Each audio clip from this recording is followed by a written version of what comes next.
Hey guys, thanks for watching. I'm making this video because I'm warning you not to fall for the bait, not to fall for the mirage. You see, in the AFC conference, in the NFL, a lot of pundits and analysts on ESPN and Fox Sports and just the NFL network, whatever.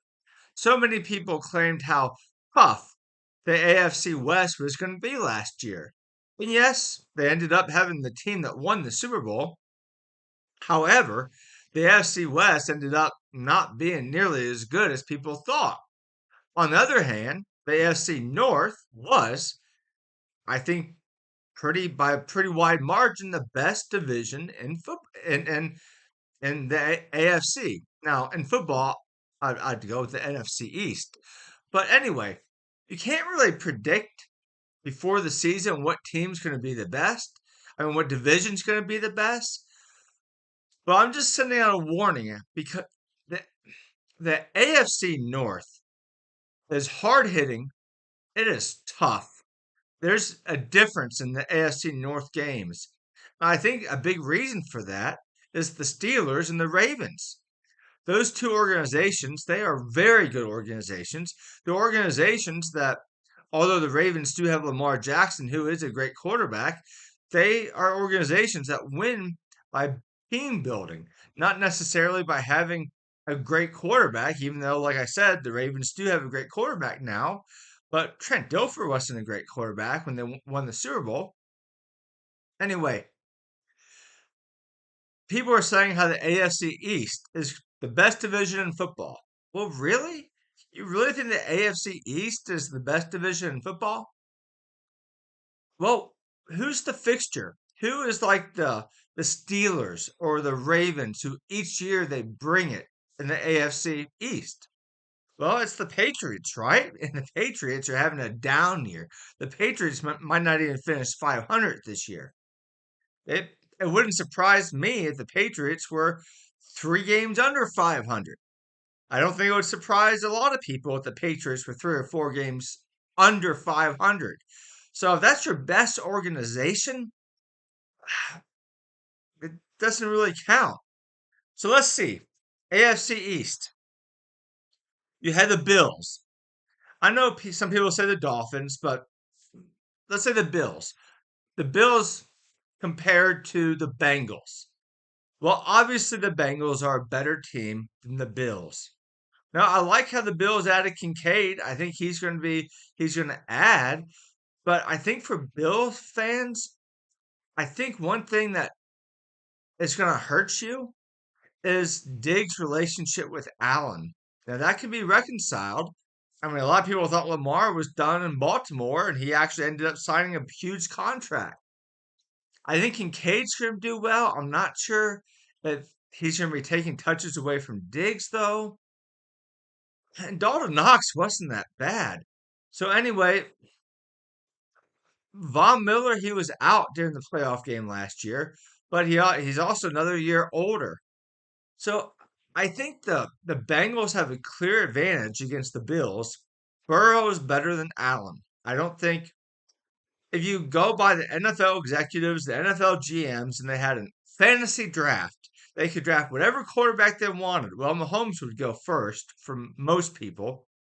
However, Burrow would go before Allen for most people.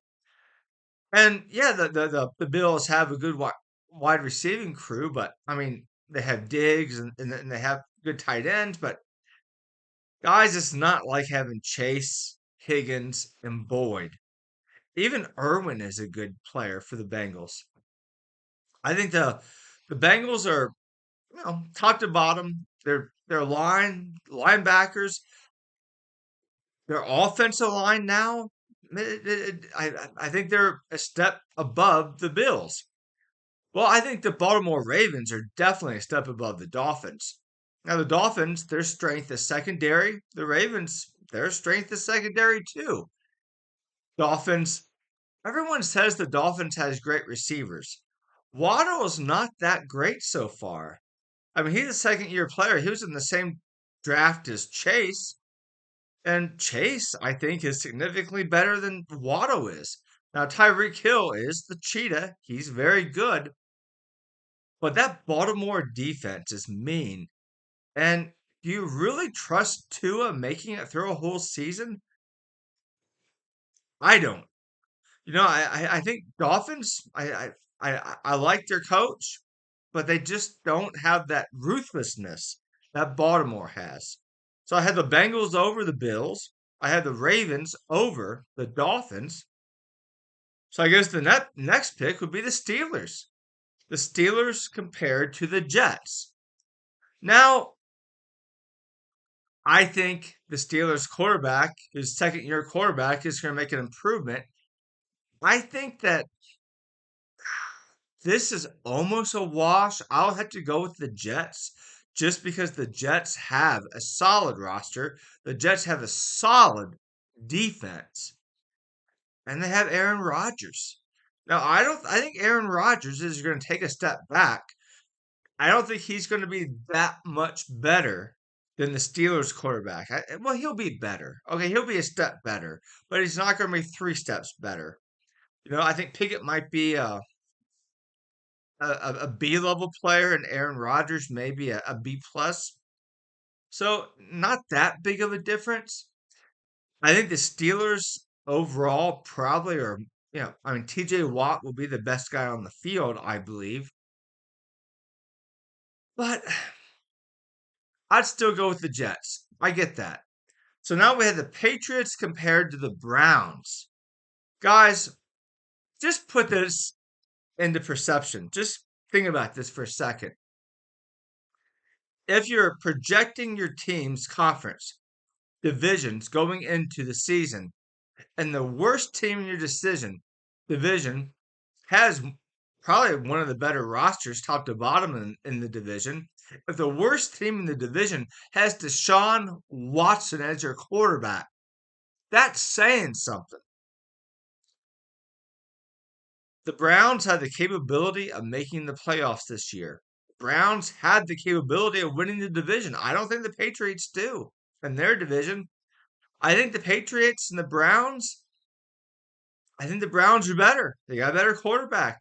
I think Patriots have a better defense, but I think just the quarterback difference. I but they're if you want to argue they're close, fine. But do you really think the Patriots have a chance to win the AFC East? Well, a lot of people, not a lot, but people who follow the AFC North, they wouldn't write the Browns off. So, just to conclude, Bengals better than Bills. The Ravens better than the Dolphins. The Jets better than the Steelers, not by much, and the Browns better than the Patriots, not by much. That gives the advantage to the AFC North. And guys, what people don't understand, see, I'm a lifelong Bengal fan. I look, I'm like waiting for like the floor to fall in because the Bengals, they've been good. They made the playoffs in my lifetime in 1988, but they've had down years. So I'm waiting for them to fall. I'm not used to the Bengals, being like one of the favorites to win the division and finish second, third, or fourth in the conference. I'm not used to that. This is like amazing. Anything can happen in football. But you got to understand, I watched the AFC North, and there's something different about that conference. It just hits harder. It is more ruthless, hard hitting. And those games are ugly. They know each other so well. There's no other division like the AFC North. I think the AFC North is going to, I think they're going to bring 3 playoff teams this year. I think they'll be the only division in the AFC to bring 3 playoff teams. The other teams, if like the Bills, they could lose one player, be out. Dolphins lose one player out. These other teams in the AFC North, they're not like that. The Ravens made the playoffs with Huntley starting as quarterback last year for like the last, 4 or 5 games, something like that. Anyway, guys, thanks for listening. I appreciate you. Take care and God bless.